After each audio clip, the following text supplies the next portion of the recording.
vamos abrir a palavra de Deus. Evangelho de Mateus, capítulo 12, versículo 22 até o verso 32.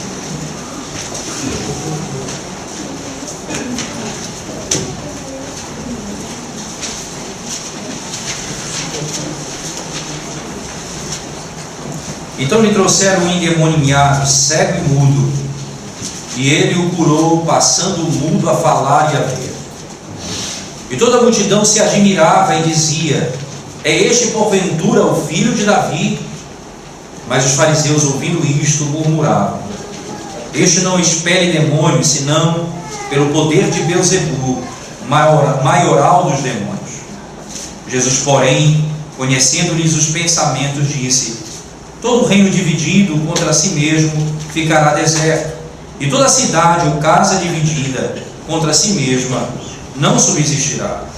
Se Satanás expele a Satanás, dividido está contra si mesmo. Como, pois, subsistirá o seu reino? E se eu expulso demônios por Beelzebu, por quem os expulsam vossos filhos? Por isso eles mesmos serão os vossos juízes. Se, porém, eu expulso demônios pelo Espírito de Deus, certamente é chegado o reino de Deus sobre vós. Ou como pode alguém entrar na casa do valente e roubar-lhe os bens, sem primeiro amarrá-los, e então lhe saqueará a casa? Quem não é por mim, é contra mim, e quem comigo não ajunta, espalha. Por isso vos declaro: todo pecado e blasfêmia serão perdoados aos homens, mas a blasfêmia contra o Espírito não será perdoada. Se alguém proferir alguma palavra contra o Filho do Homem, ser-lhe-á isso perdoado. Mas se alguém falar contra o Espírito Santo, não lhe será isso perdoado, nem neste mundo, nem no porvir. Oremos. Bendito Senhor, graças te damos por tua palavra mais uma vez, humildemente te pedimos. Desvenda os nossos olhos, para podermos compreender as maravilhas da tua lei. Em nome de Jesus oramos. Amém, Senhor. Amém.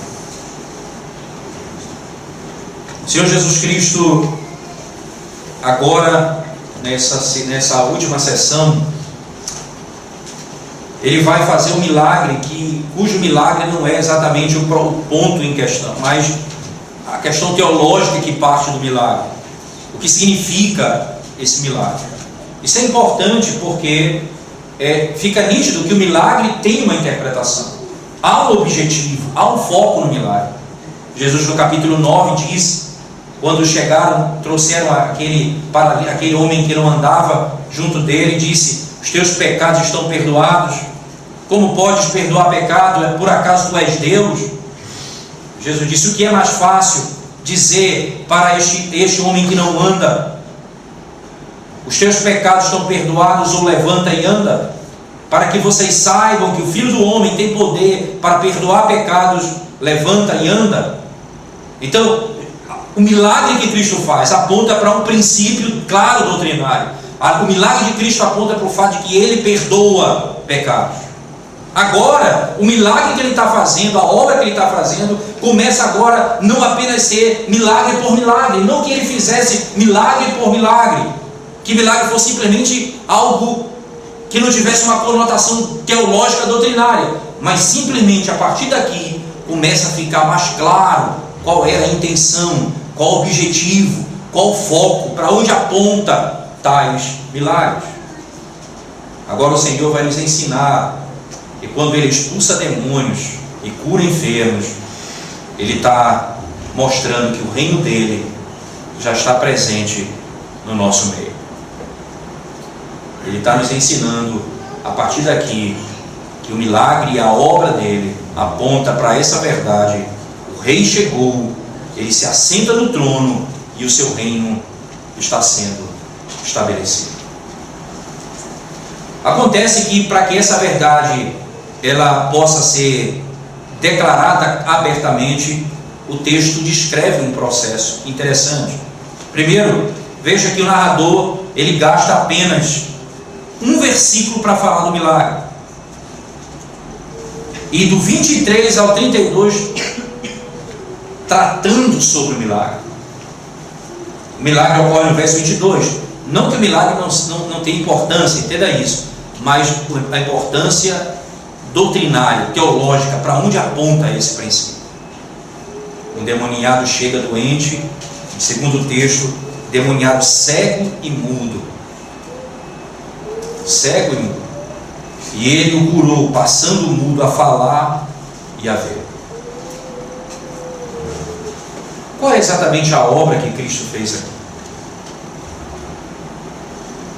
Ele está libertando o seu povo das cadeias. Ele está restaurando o seu povo da prisão. Ele está sarando o seu povo das suas enfermidades. Ele está revelando o seu poder de rei, de sacerdote e de profeta. Especificamente aqui, o caráter de rei. É interessante que no verso 23, a multidão, não é, que viu isso, se admirou daquilo que Cristo fez e perguntaram: é este porventura o filho de Davi? Perceba que, obviamente, não que houvesse pleno entendimento do que eles estavam falando, mas havia alguma expectativa dos judeus de que o filho de Davi nasceria. O filho de Davi nasceria.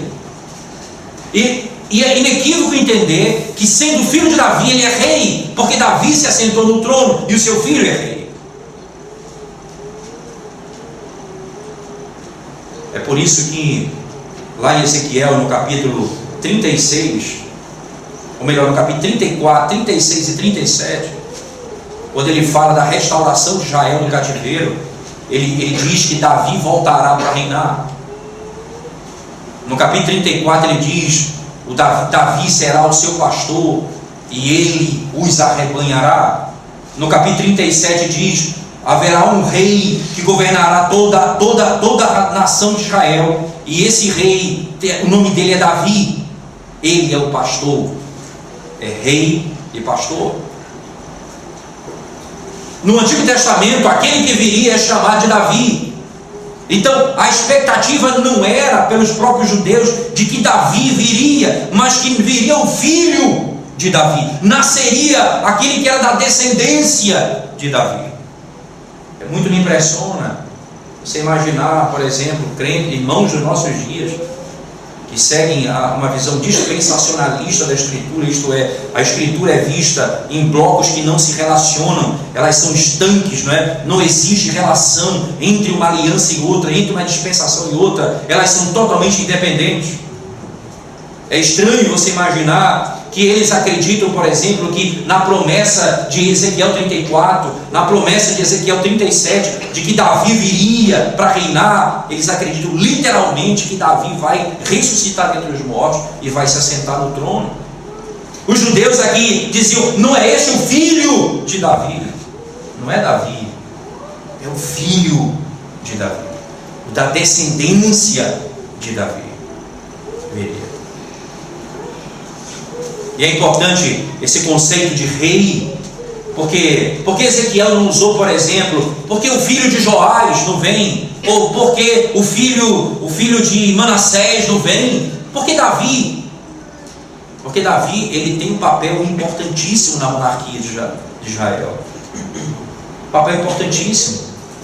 Se você, por exemplo, ler o livro de Juízes, você vai se impressionar que o livro de Juízes ele é escrito na perspectiva da monarquia, tanto é que o refrão que percorre todo o livro de Juízes é: eles cada um fazia o que achava mais reto, porque não havia rei em Israel. Isso percorre o livro todo. E o último versículo de Juízes termina assim: cada um fazia o que achava mais reto, porque não havia rei em Israel. Então, termina o livro de Juízes, que obviamente foi escrito na monarquia, na perspectiva do período da monarquia. Então entra Ruth, que começa dizendo: no período em que julgavam os juízes. Assim começa Ruth. E a última palavra do livro de Ruth é Davi. Juízes diz: não havia rei. Ruth diz: chegou o rei. O nome dele é Davi. Começa 1 Samuel, eles escolhem o rei, equivocadamente Deus diz: eu colocarei o rei segundo o meu coração. Então Davi é o rei de Israel. a ponto de Deus declarar abertamente no pacto que ele fez com Davi em 2 Samuel, no capítulo 2 livro de Samuel 7, no versículo 14, ele declara abertamente que ele terá misericórdia de Salomão, mas não terá, porque não teve misericórdia de Saul. Isto é, Saul não foi poupado, Salomão, Deus teve misericórdia dele, tratando exatamente a distinção entre o reinado de Saul e o reinado de Davi. Então a expectativa da chegada do filho de Davi é muito grande, a ponto que Salomão, a linguagem que Deus usa, que o profeta usa para descrever o filho de Davi, é a linguagem cristológica. Diz assim: ele será filho para mim e eu serei pai para ele. Lá, 2 Samuel 7, versos 14 e 15: e o seu reino não terá fim. Ele será rei, o reinado dele não terá fim.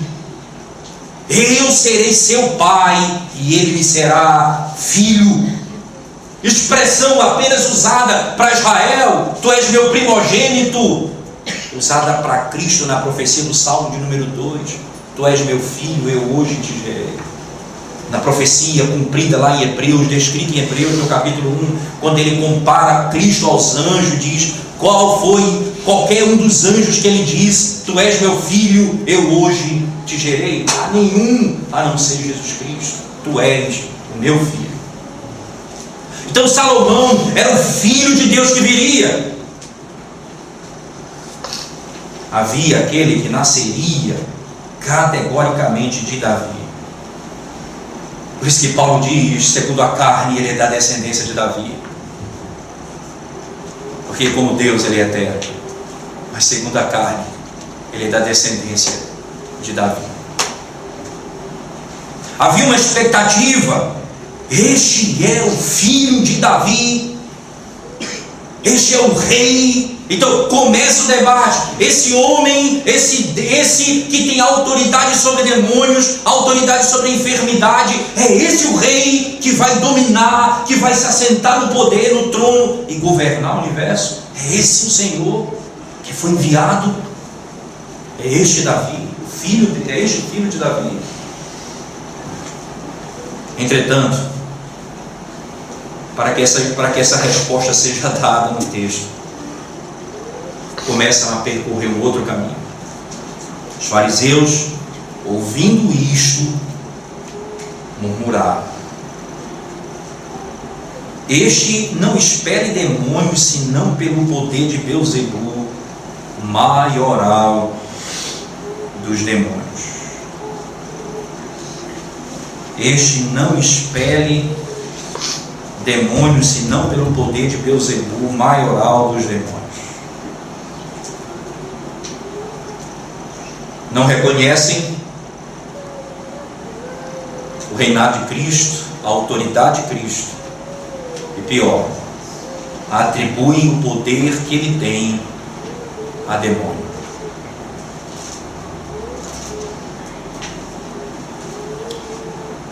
Cristo, mostrando que é Deus, no verso seguinte diz: Jesus, porém, conhecendo-lhes os pensamentos. Certamente eles murmuravam entre eles. Já era para eles terem ficado impressionados com aquilo. Eles não falaram alto, eles não iam falar na multidão, eles podiam ser apedrejados, eles poderiam ser mortos ali no meio da multidão. Que Jesus estava fazendo bem a todo aquele povo e eles iam falar essa palavra para Cristo abertamente. Eles não são, eles eram homens maus, mas eles não eram loucos completamente. Eles sabiam que não podiam falar isso abertamente, mas eles deveriam perceber. Mas a dureza do coração é muito grande. Jesus sabia o que eles tinham pensado. E diz o seguinte: todo reino dividido contra si mesmo ficará deserto, e toda cidade ou casa dividida contra si mesma não subsistirá.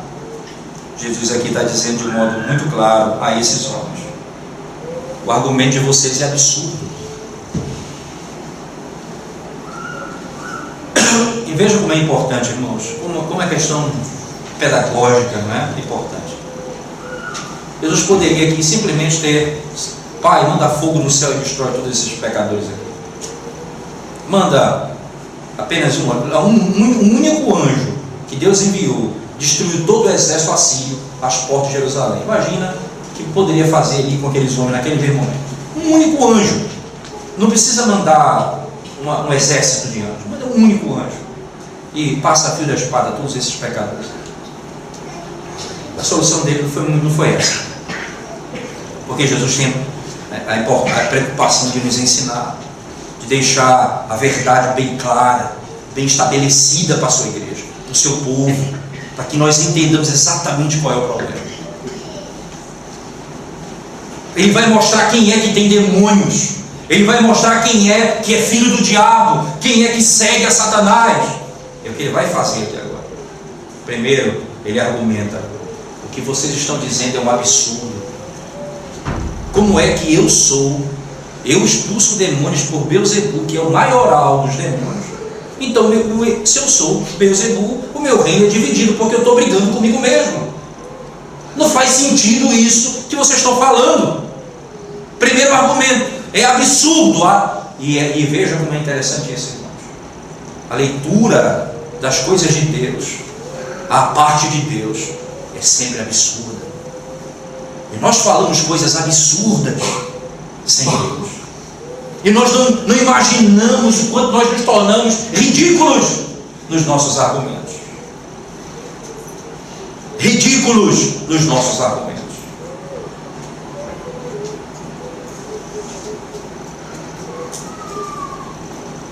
Que absurdo!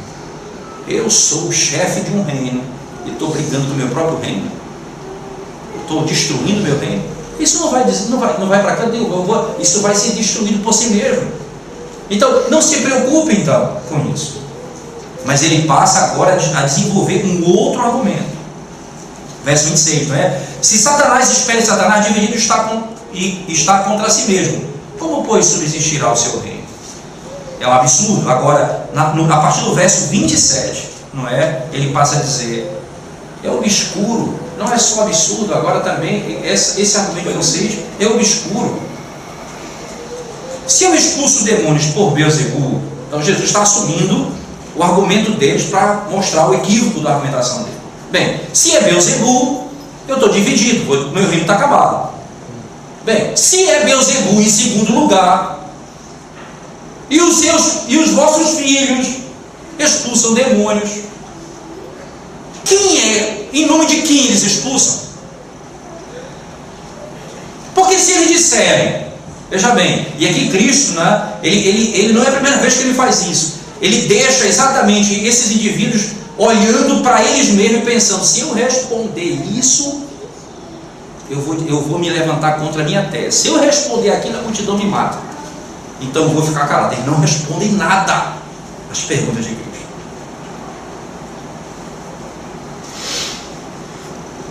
Porque a sabedoria é Cristo. E sabedoria é aquele que sabe a hora de falar e a hora de se calar, a hora de responder e a hora de não responder. Você entende por que Cristo muitas vezes diziam para ele abertamente: tu és o Filho de Deus. Ele não dizia uma palavra, mas ele dizia: tu o dizes. Não respondia, não falava. É a hora de se calar. Aqui é hora de falar.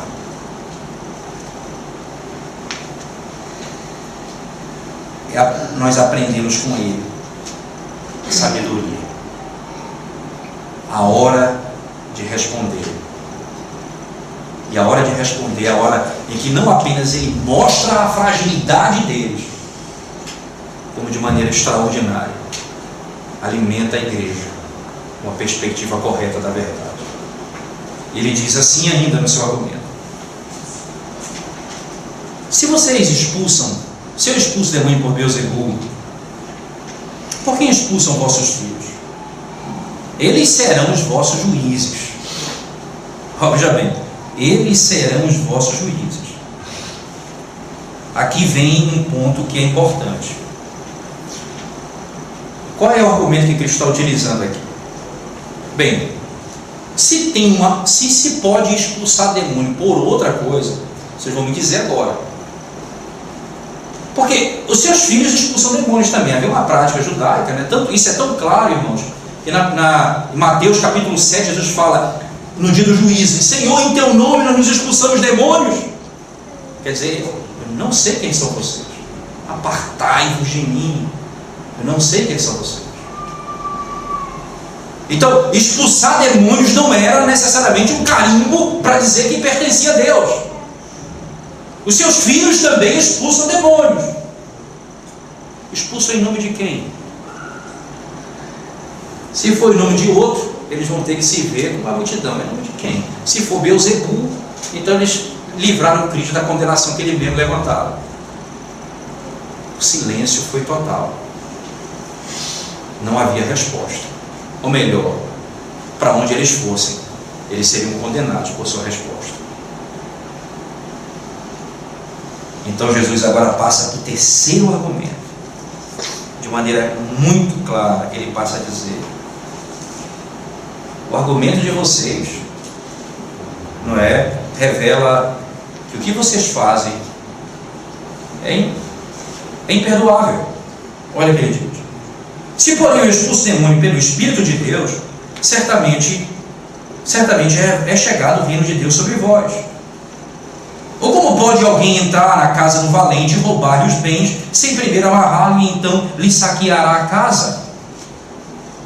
E lhe saqueará a casa?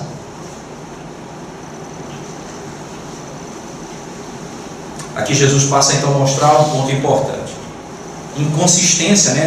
O aspecto de ser imperdoável vai ser na última sessão. Aqui não é o argumento de ser imperdoável, mas é simplesmente inconsistente. O que é inconsistente aqui? Eu expulso demônios pelo Espírito de Deus. Vocês não me dizem em nome de quem eu expulso. Vocês expulsam demônios e não me disseram em nome de quem vocês expulsam. Mas se eu expulso pelo Espírito Santo de Deus, vos é chegado o reino de Deus.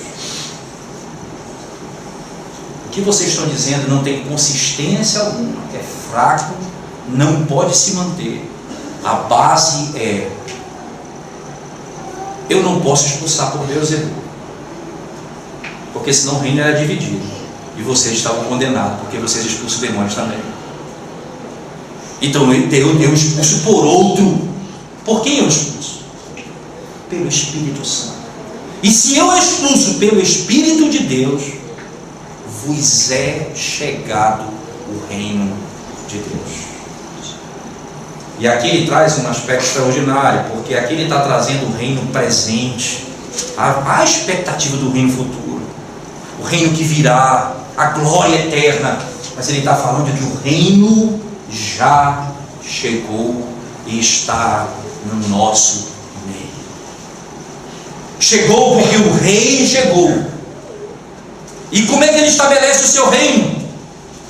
Destituindo os inimigos e assentando-se no trono. Isso se dá pelo aspecto na argumentação seguinte do verso 29. Ou como pode alguém entrar na casa do valente, roubar-lhe os bens, sem primeiro amarrá-lo, e então lhe saqueará a casa? E aqui Jesus Cristo está usando exatamente um argumento que trata acerca da salvação dos gentios, a ordem da redenção. Aqui o valente, tá certo? Aqui o valente, quem é o valente? O valente é aquele que tem aprisionado aqueles que pertencem a Cristo. Então, para que eu ponha em liberdade os que estão presos pelo valente, eu vou amarrar o valente, prender o valente e libertá-lo. Eu vou prender o valente e vou libertar os que estão presos na casa. Eu vou saquear a casa. Eu vou tirar os que estão na casa primeiro, depois de amarrar o valente. E aqui vem um ponto importante, não é? A Bíblia diz que o mundo jaz no maligno. A Bíblia diz que Satanás engana as nações, não é? Lá no livro de Apocalipse, por exemplo, no capítulo 20, abra sua Bíblia comigo lá, Apocalipse capítulo 20, não é? Versículo de 1 a 3.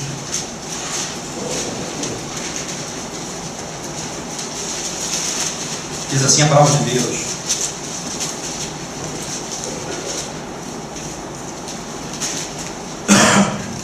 verso 1 a 3.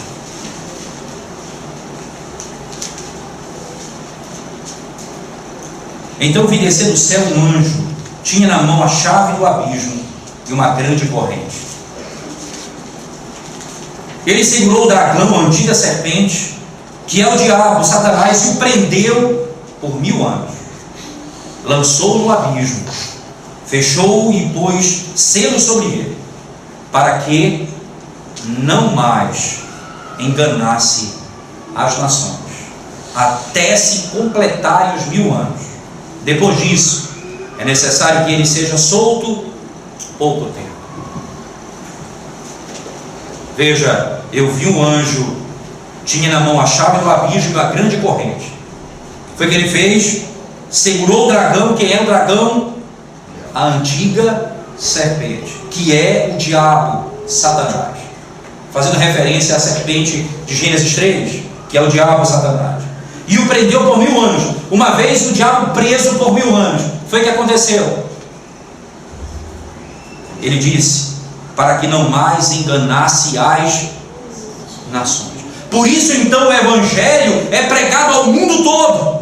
Já não é mais apenas ali na Palestina, agora para o mundo todo. Uma vez que Cristo veio, destituiu Satanás, expulsou Satanás, destruiu na sua morte na cruz do Calvário, tirou Satanás do trono, arrancou, estabeleceu o seu trono, e a partir daí Satanás preso não pode mais enganar as nações. Veja, alguém diz assim: pastor, mas Satanás está preso, mas ele faz tanto mal à vida das pessoas hoje.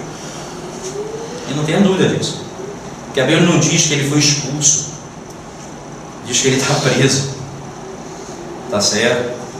É como, imagine uma serpente, que você, quando mata, pisa na cabeça dela, e ela morre, mas ainda ela fica batendo para um lado e para o outro.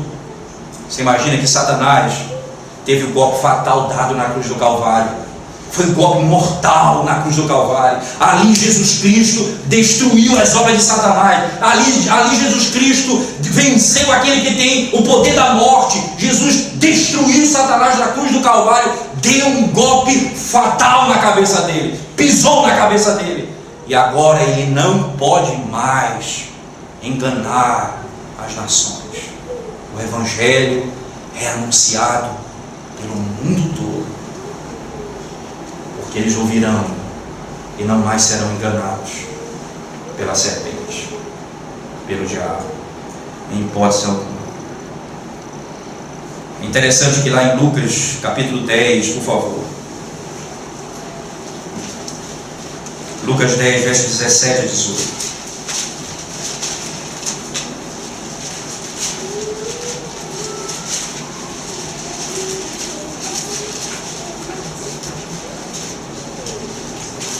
Diz assim a palavra de Deus. Lucas capítulo 10, versos 17 a 18. Diz assim: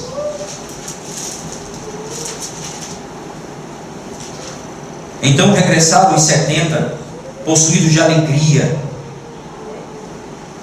dizendo: Senhor, os próprios demônios se nos submetem pelo teu nome.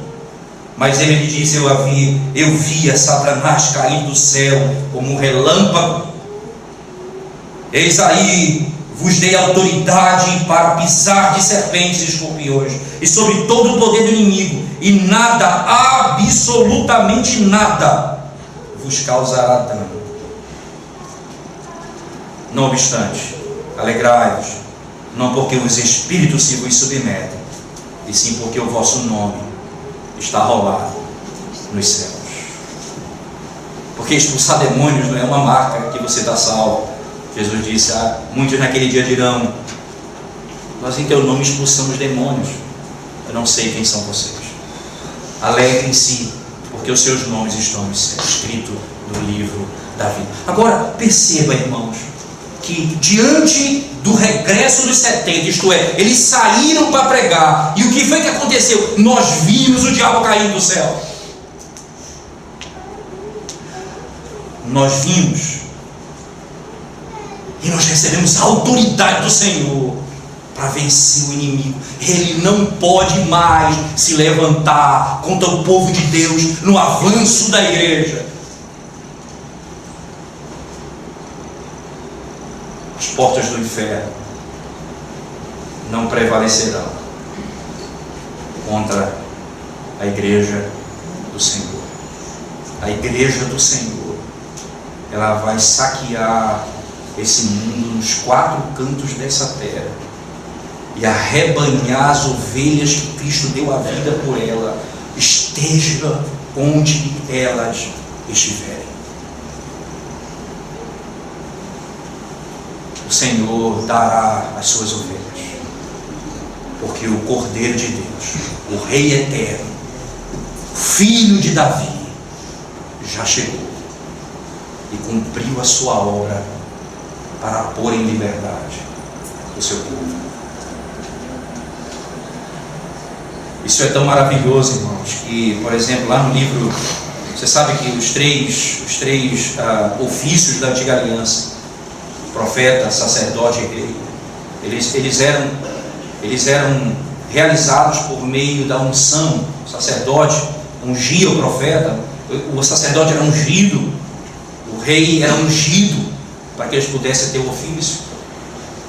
E Jesus Cristo, lá em Isaías 61, diz assim, que se cumpre no Evangelho de Lucas: o Espírito de Deus está sobre mim, porque Ele me ungiu. Veja, não foi nenhum sacerdote humano, Ele me ungiu para pregar boas novas, para curar os enfermos e para pôr em liberdade os algemados. Para ensinar, para pregar a palavra, Ele é profeta. Para curar os enfermos, Ele é sacerdote. E para pôr em liberdade os algemados, Ele é rei, ungido para ser profeta, sacerdote e rei. E Ele se assenta nesse trono, depois de ter colocado os inimigos debaixo dos seus pés.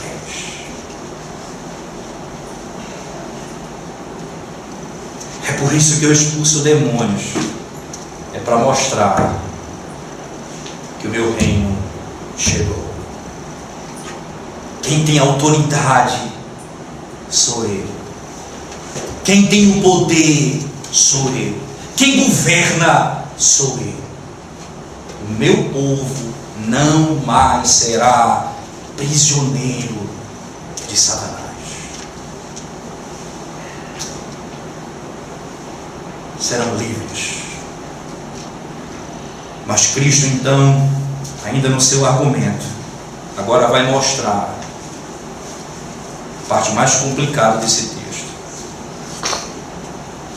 Para eles e para todos aqueles que se portam como ele, como aqueles fariseus, Jesus passa a dizer que não é por mim, é contra mim, e quem comigo não ajunta, espalha. Por isso vos declaro: todo pecado e blasfêmia serão perdoados aos homens, mas a blasfêmia contra o Espírito não será perdoada.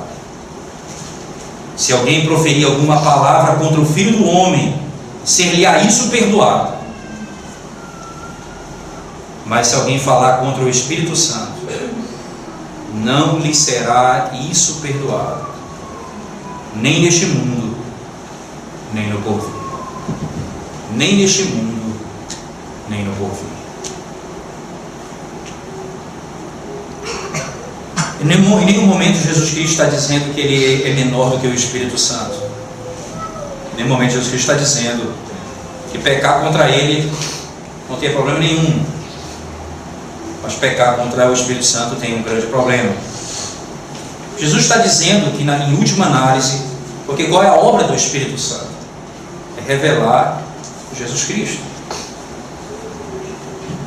É revelar Jesus Cristo. Diz João 16, no Evangelho de João, capítulo 16, claramente fala que ele falará tudo o que ele ouviu de mim. Ele me glorificará. Ele revelará Cristo ao pecador. Ele formará Cristo no pecador. É obra do Espírito Santo. Então, pecar contra o Espírito Santo tem sim a ver com a rejeição da verdade de Cristo. Não são coisas distintas. Mas o que Jesus está dizendo é: vocês estão atribuindo a Satanás o que é obra da terceira pessoa da Trindade. Vocês estão atribuindo a Beelzebul o que é obra da terceira pessoa da Trindade, o Espírito Santo de Deus. E aqui ele está dizendo uma coisa fantástica: ele é uma pessoa. Ele é uma pessoa distinta do Pai, distinta de mim. Ele é Deus. E Cristo disse, já nos mostrou, que Ele tem poder para perdoar pecados, que Ele é Deus que perdoa pecados, que Ele veio para perdoar pecados. Mas Ele diz: há pecados que não há perdão, que não podem ser perdoados. Não pode ser perdoado não porque Ele não tem poder de perdoar, porque Ele tem poder de perdoar, mas é porque esse pecado é o pecado que revela a impossibilidade do homem, na sua inteireza, de se voltar ao Senhor. É o que Hebreus 6 fala, daquele que experimentou todas as coisas de Deus, a iluminação, os dons. É como aquela semente do Evangelho que foi lançada no chão e que chegou a germinar, mas as tristezas do mundo, as riquezas do mundo sufocaram, mataram. Chegou até a produzir alguma coisa, mas não suportou e foi destruída para sempre.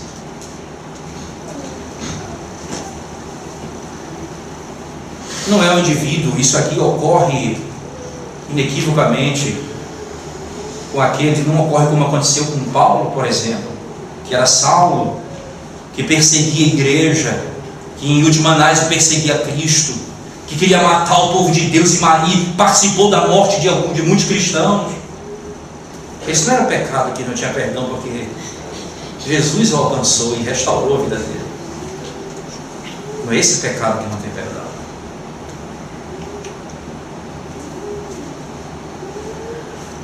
Esse pecado também não é cometido por aquele que teme cometê-lo. É por aquele que não tem a sensibilidade de cometê-lo. Porque se você teme cometê-lo, você tem o Espírito Santo. Porque você não temeria pecar contra Deus, se não fosse pelo próprio Deus. Se você imagina que você é angustiado na alma, porque imagina que pecou contra o Espírito Santo, você não pecou contra o Espírito Santo. Porque o homem que peca contra o Espírito Santo, ele fala que aqueles homens falaram, é Beelzebul, não o Espírito, e não tem nenhum problema de consciência. Completamente endurecidos, a alma sem uma sensibilidade, incapazes de ter uma angústia pelo pecado cometido. Incapazes. Mas esse pecado,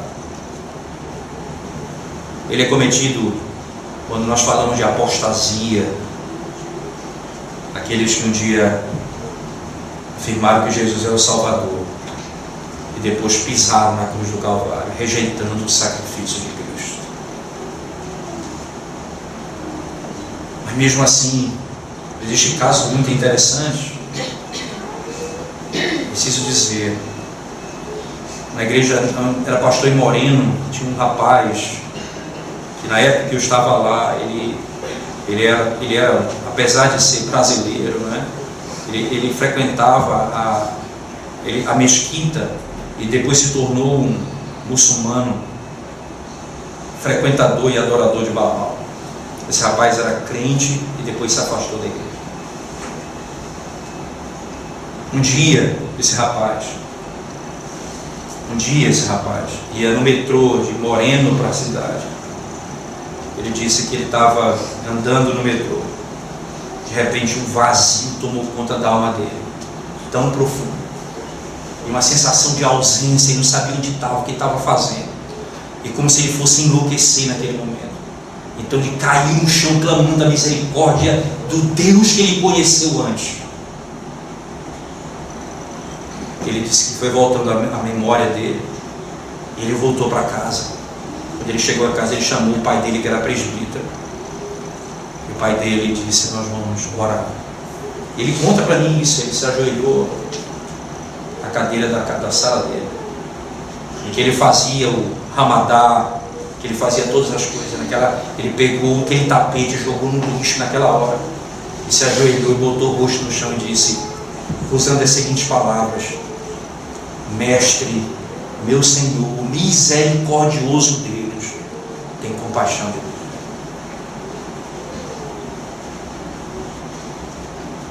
Esse rapaz hoje, ele é um líder da igreja, graças a Deus, restaurado.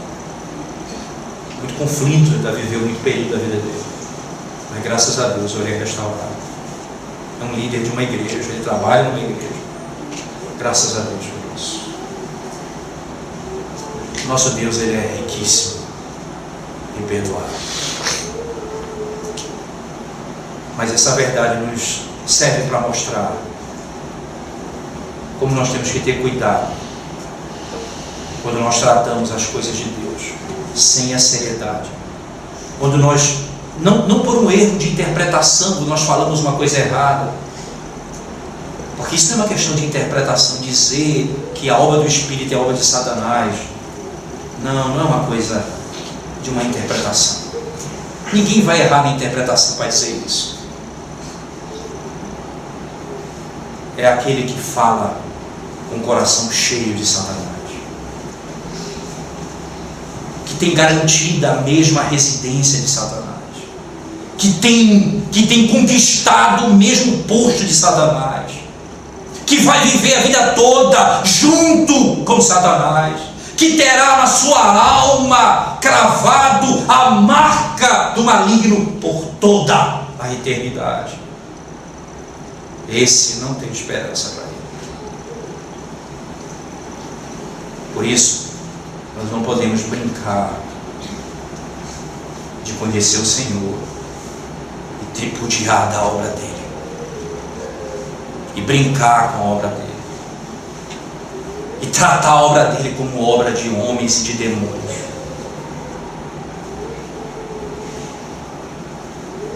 O que me impressiona nesse texto é: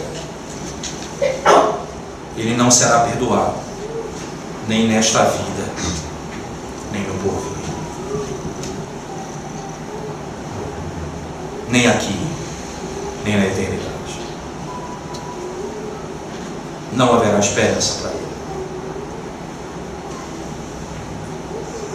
Para aqueles que declaradamente, conscientemente, depois de conhecer a verdade, rejeitam a verdade do Senhor e pisam na cruz do Calvário, dizendo: para que essa obra? Para que isso me serve? Não tem valor algum. Mas a grande maravilha é que quando Paulo escreve aos Hebreus, falando acerca daqueles que caíram nesse pecado, esses não podem mais se arrepender, não tem mais esperança para eles. Ele diz lá embaixo: mas não é isso que eu penso de vocês. Eu penso de vocês que vocês foram alcançados pela obra da salvação. Eu estou apenas exortando para que vocês não caiam nessa tragédia. E a mensagem de exortação, para que a nossa vida seja vivida no temor do Senhor, que não brinquemos com a verdade de Deus, pisando na obra de Cristo, como se fosse a obra de Satanás. Alguns princípios eu gostaria de estabelecer aqui nessa noite para a nossa vida, baseado nesse texto sagrado. Baseado nesse texto sagrado. Primeira grande verdade, irmãos. Não interprete as Escrituras sem as Escrituras. Quem interpreta os milagres é a própria Escritura. Não dê um foco ou um ponto de vista distinto daquele que a palavra deu acerca desse assunto. Porque senão nós faremos absurdos como fizeram os fariseus. Nós falaremos coisas absurdas como falam os ateus. Nós trataremos as coisas de Deus com tanta ignorância, porque o coração do homem é ruim, é mau, e nós não temos em nós mesmos capacidade de entender a palavra, senão pela própria palavra de Deus. Segundo princípio importante para a nossa vida, fundamental: sabedoria para falar, sabedoria para ouvir, para comentar, para dizer. Cristo é a sabedoria de Deus. E me impressiona sempre quando eu leio a Escritura Sagrada e alguém vai falar sobre provérbio e fala que a sabedoria não tem nada a ver com Cristo. Olhem para Cristo e você vai ver que Ele é a sabedoria da redenção e a sabedoria aplicada na prática. Ele é aquele que fala na hora certa. Teve um momento que ele pegou o chicote e saiu derrubando tudo que estava na sua frente. Se fosse de mim, era um destemperado, porque eu já fiz isso em outros momentos, já perdi o controle em outros momentos. Cristo nunca perdeu o controle, porque Ele não agiu fora do controle, Ele agiu na hora certa, porque Ele nunca cometeu pecado. Ele falou, Ele se calou, Ele explicou, Ele ouviu na hora certa.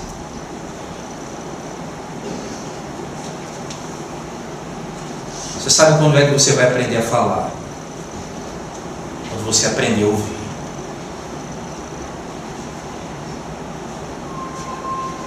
Nós só aprenderemos a falar quando nós aprendemos a ouvir.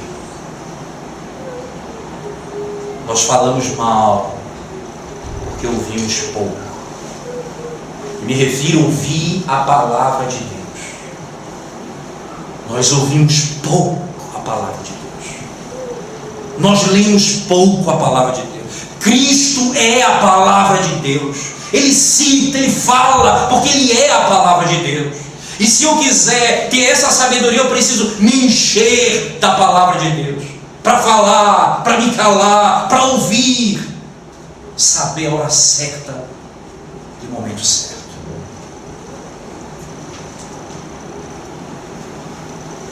Mas em terceiro lugar, nós aprendemos nesse texto que apesar do reino ter chegado, já chegou, porque Cristo já inaugurou o reino descrito aqui no texto, e Satanás foi preso e agora não pode enganar mais as nações. Terceiro ponto, nós ainda vivemos, apesar de estar debaixo desse reino, as angústias de uma natureza ainda caída, de um mundo ainda debaixo dessa influência maligna, e que muitas vezes assalta o nosso coração, e derruba a nossa alegria e transforma em tristeza. Eu queria que você pensasse nisso hoje. O reino de Deus, ele é presente, mas ele também é futuro. Há um reino que virá, e nesse reino não só Satanás será amarrado, como ele será expulso. Não só o pecado foi ferido na cruz, mas ele não existirá mais nesse reino, nós não sofreremos mais pelo pecado. Nós não sofreremos mais as tentações do maligno. Porque Satanás, que foi ferido na cabeça, agora será expulso nesse reino.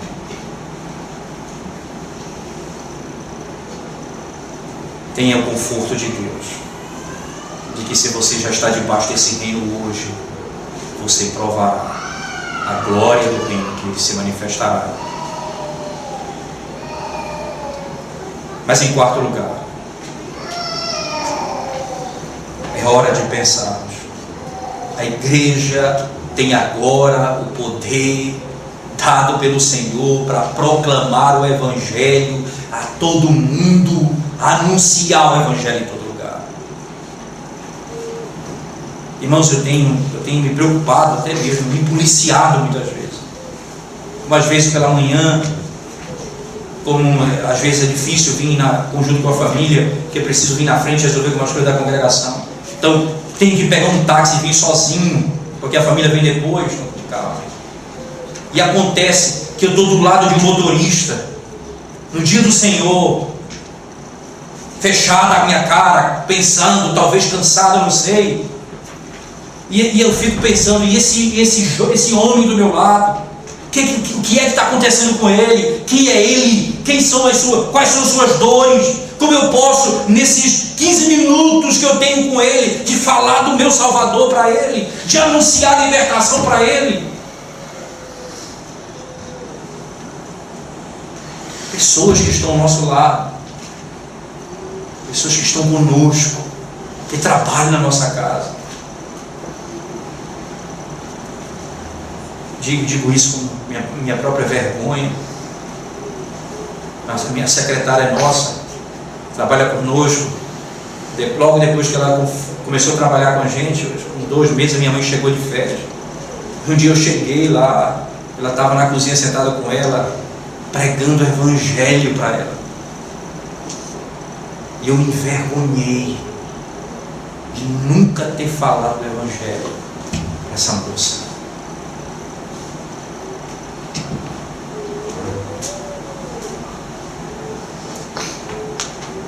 Nós somos, irmãos, responsáveis para proclamar esse Evangelho, o Evangelho da libertação, em que os cativos são libertados, em que os presos são colocados em liberdade, que os doentes são sarados na alma, que o pecado é perdoado. Nós precisamos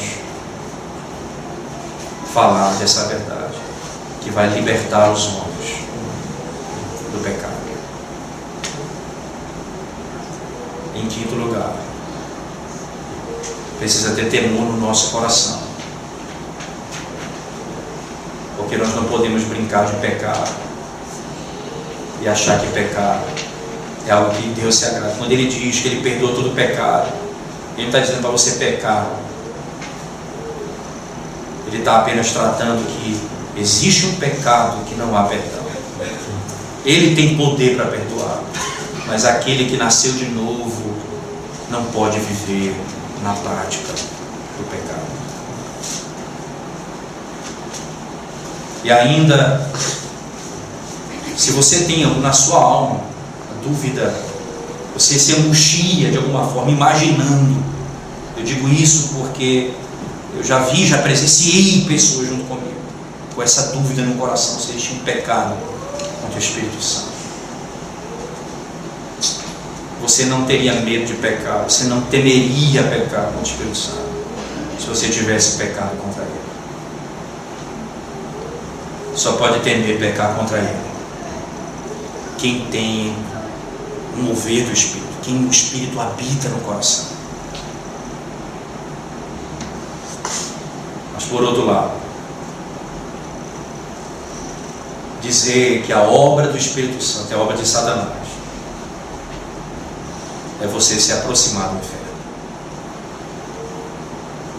É você atribuir o reino de Deus, o poder do reino de Deus, ao poder do diabo. Cuidado, para que nos nossos lares nós não venhamos a proferir depois de conhecer a verdade, de andar iluminado pelo Espírito, de conhecer toda a verdade de Deus, voltar para a lama e repudiar a obra do Criador e do Redentor, nós poderemos, sim, poderemos ser condenados e tratados como aqueles que não conheceram o Senhor e eternamente estão condenados e eternamente viverão longe de Deus. Que Deus tenha misericórdia de nós, tenha compaixão de nós e nos ajude, baseado nessas verdades, a viver para a sua glória hoje, todos os dias da nossa vida. Amém. Nós vamos, irmãos, nesse momento orar ao Senhor. Hoje cantaremos. Senhor Deus, graças nós te damos por tua palavra. Mais uma vez te pedimos humildemente, aplica a tua palavra ao nosso coração, trazendo exortação, salvação, conforto e ânimo ao teu povo. Em nome de Jesus nós oramos. Amém, Senhor.